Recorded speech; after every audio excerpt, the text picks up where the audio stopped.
Kolhapur Dapoli ST बसचा आज दुपारी 18 सप्टेंबरला कुंभारली घाटात मोठा अपघात होण्याचा प्रसंग घडला।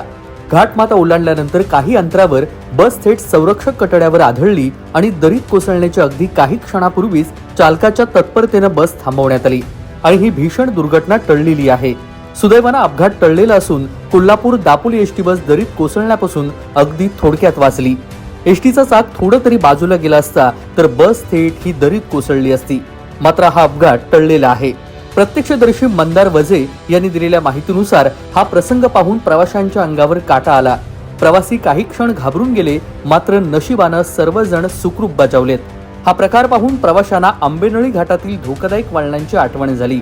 वारंवार अशा घटना घडत असल्यानं प्रवाशांनी एसटीच्या सुरक्षेसंदर्भात प्रश्नचिन्ह उपस्थित करण्यास सुरुवात केली आहे। प्रवाशांची सुरक्षित सेवा हे फक्त ब्रीदवाक्य न ठेवता वेळोवेळी गाड्यांचा योग्य मेंटेनन्स करणं गरजेचं असल्याची मागणी सध्या प्रवाशांनी केली आहे। अन्यथा अशा दुर्घटना गंभीर जीवितहानी कारणीभूत ठरू शकतात अशी भीतीही प्रवाशांनी व्यक्त केली। त्यामुळे हा अपघात टळलेला आहे, मात्र एसटीच्या सुरक्षेवरती मोठा प्रश्नचिन्ह निर्माण केलाय। तेजस बोरगरे, कोकण कट्टा न्यूज, कोल्हापूर।